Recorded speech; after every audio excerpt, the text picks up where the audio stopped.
What's up, everyone? Welcome to the Twin Wrestle Pod. If you're new to the channel, make sure to subscribe. Hey, listen. Today we're gonna be talking about WWE. Let me move this camera a little bit. Survivor Series WARGAMES 2024. The Battle of the Bloodlines. That's what we're gonna talk in this show, since it has the best story of the show. And this card has 5 matches we're gonna get into. I'm gonna predict. I'm not gonna leave y'all here too long, because I think this pay-per-view only really belongs to one match and one match only, and that's the Men's War Games matchup with the old Bloodline, the original Bloodline taking on the new Bloodline.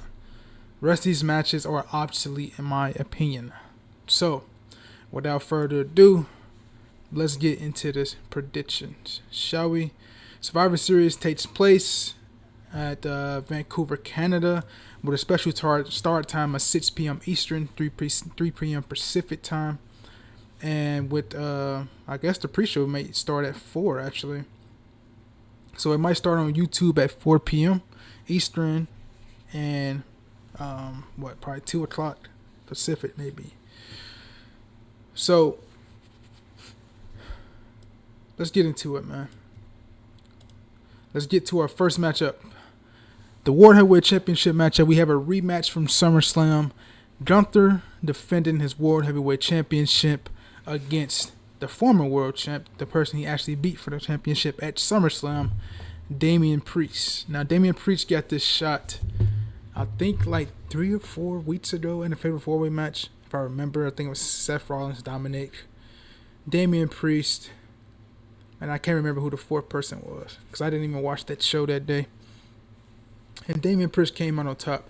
Now, with the build that these two have been doing recently, Damian Priest has been coming out on top in each segment, whether that was the backstage segment where Damian Priest was signing stuff in the backstage area, or face-to-face promos, beating down Gunther at the beginning of the shows and stuff like that. Damian Priest has always got the upper hand in the situation. So therefore, that tells me that Gunther will be retaining his championship. I hope we don't get a run-in from the Judgment Day, but based on how Finn Balor has been talking these previous weeks, it seems like we're going to go that route yet again, with somebody from the Judgment Day interfering in Damian Priest's business and costing him the matchup, possibly Finn Balor or possibly Dominic.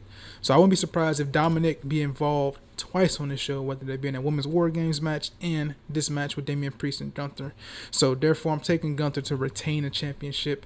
I don't think he beats him clean, but it would help Gunther's case if he beats him clean. Gunther won the championship at SummerSlam. He's not dropping the championship no time soon. Possibly until somewhere towards WrestleMania or the build of WrestleMania, whether Goldberg plays a factor or not. So we still got that lingering out there. But I'm taking Gunther in this matchup. Our next matchup we're going to talk about is the Women's War Games, and the most least interesting of both War Games matchups. I told you guys previously through these past videos of these last 2 or 3 weeks, since they made this match official, I felt that the booking has been lazy, so lazy, just to loop all these women in this matchup and we had a War Games matchup. Really, and what this match is Team Rhea versus Team Liv. Should have been a traditional limited Survivor Series tag team matchup instead of a War Games matchup, but you had to have the lore of both cages, and the women's got to be in one and the men have to be in one. So therefore, here you go. We have the team of Liv Morgan, the Women's World Champion, teaming up with her heavy Raquel Rodriguez, the SmackDown Women's Champion Nia Jax, Tiffany Stratton, and Candice LeRae, taking on Team Rhea Ripley. Rhea Ripley had one half of the WWE Women's Tag Team Championship champions, Bianca Belair, Io Sky, Naomi, and Bayley, who has just been like a replacement because Jade had been attacked last week, as we all seen. I think that's more to meet the eye. It will be interesting to see who turns on who in this matchup, because Bayley is just luck and behold just got into this spot because she helped Bianca beat Nia Jax on Raw in the main event to get the advantage for her team. But who benefits the most from Jade being injured? It's a case for both Naomi and it's a case for Bayley, because all 3 of these women were in a tournament at that point. And well, Bianca was in there too, but Bianca was in the match when Jade got hurt. So the only two who can benefit from that is Naomi and Jade. I mean, Naomi and Bailey, but I think Bailey much more because she had already advanced to that point. Naomi still hasn't had her match, and she won't have her match until probably next week on SmackDown. So it don't seem like it will be Naomi. It will be shocking if it is her, but we'll see, man. Whoever it will be probably will turn on whoever in this matchup. Maybe Bianca. They might turn on Bianca in this matchup and cost the team the victory. So with that being said, I am going to take. I'm going to take Team Liv Morgan, okay? Just because whoever attacked Jay, like I said, will play a factor in this matchup. This is the perfect avenue to do it. Then you bridge on to another story afterwards. And that leaves Bianca busy for the foreseeable future until Jay gets back healthy. Or they could do one route where Jade come back and she immediately attacked the person who attacked her. We don't know what the hell Triple H is going to do. So it's up in the air, man. But I don't think you're going to have two babyface wins in War Games. I doubt that. So I'm going to take Team Liv Morgan in this one. As much as it pains me to say that, I'll take Team Liv Morgan. Because I love Team Rhea Ripley. But I'll go Team Liv Morgan just for the story. Next up, we have LA Knight defending his United States Championship against Shinsuke Nakamura. Really cut, simple, and dry. LA Knight has won the championship at SummerSlam, has defended it probably maybe 3, 4, maybe 5 or 6 times at this point. Nakamura's going to serve the same the same role he's been serving, okay? Whether when his feud with Cody earlier this year, Monday Night Raw, where he's just feuding back and forth. Shinsuke is there as a serviceable superstar to put somebody else over. So in this matchup, LA Knight is not going to lose this championship. That's what I'm taking to win this one. I don't see Shinsuke winning it, although he is a former U.S. champ. You never know, but I'm gonna take LA Knight, man. I wouldn't, but I will say this: I wouldn't be surprised if Shinsuke do win this match. He probably win it using the mist or something like that to that effect. So look out for that. But I'm gonna still take LA Knight in this one. All right, next up we have the Intercontinental Championship match, which was just made official Monday Night Raw. We have the Intercontinental Champion Braun Breaker defending his Intercontinental Championship against Sheamus and Ludwig Kaiser. This is going to be a good match, but with the people in this match, we've seen Sheamus and Braun mix it up. We barely seen Braun and Ludwig mix it up as much. We only got like a teaser of that this past Monday on Raw, and Sheamus came out there and interfered.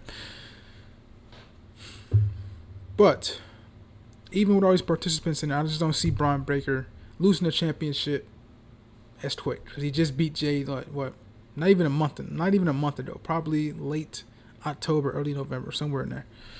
So I'm taking Braun Breaker to retain the championship, and he's going to pin Ludwig Kaiser to do it. I'll be surprised if Sheamus wins this matchup. I will be surprised, but I will say this: if Sheamus were to win, this is the perfect scenario because Kaiser would be the one pinned regardless. So if I was a betting man, I would say try to maybe bet on Sheamus just because it's a triple threat match, and it just serves as a way to keep Braun Breaker strong. But I'm taking the champ in this one. I don't see no title change at this moment. So yeah, I'm gonna go Braun Breaker, man. Next up on the docket, we have the men's War Games matchup. The OG Bloodline versus a new Bloodline, which is the best story in WWE. This Bloodline story has so many layers to it, dude. And with the addition of CM Punk on the other side, I just added even another layer to this story. So, man, this is the reason to watch Survivor Series tonight. The Bloodline versus the Bloodline. We have the new Bloodline, Solo Sikoa, Jacob Fatu, Tama Tonga Tangaloa, and Bronson Reed taking on the OG Bloodline of the Tribal Chief, Roman Reigns, Jimmy and Jay Uso, Sammy Uso, and CM Punk. They just had a like a backstage segment, like how Cody and Roman had their segment leading up to Bad Blood. We just had a segment like that. with CM Punk and Roman, a sit down on Friday Night SmackDown yesterday, which was a pretty good segment, shot very well. And that's leading up to another story with CM Punk explaining to him that he didn't do this to help Roman. He did it as a favor to his friend, Paul Heyman. That's the only reason he's in this match. Going all the way back to the summertime when Paul Heyman wanted CM Punk to take him to Raw and get away from the Jacob Fatu, Tama Tonga, Tagaloa, and Solo Sikoa bloodline early in the year before he got put through that table at Madison Square Garden. So this is going all the way back to earlier this year in the summer. And the ending note of that face-to-face with Roman and CM Punk was that Roman Reigns and Paul Heyman owe CM Punk. Roman Reigns don't know what it is, but we'll find out sometime after this pay-per-view. It may not be the next Friday Night SmackDown. It may lead into the Royal Rumble season. We don't know. When Roman is on Raw, we don't know yet. But it's intriguing nonetheless, and this is the reason I'm here to watch it. This show. So, with that being said, I am taking the OG Bloodline to pick up the win because they just lost in Saudi with Solo pinning Roman Reigns. So that would not happen again. Team OG Bloodline will pick up the win in War Games. And that's going to do it for our War Games predictions. Remember, like I said, special start time at 6 Eastern. Pre-show will start at probably 4 Eastern. And on the Pacific side, 3 p.m. Pacific for the show. And 1 p.m. Pacific for the pre-show. So, that's going to do it for my predictions for War Games. Let me know your predictions down in the comments below. And we'll see what happens, man. I'll see you guys in the next video, man. Take it easy. Peace.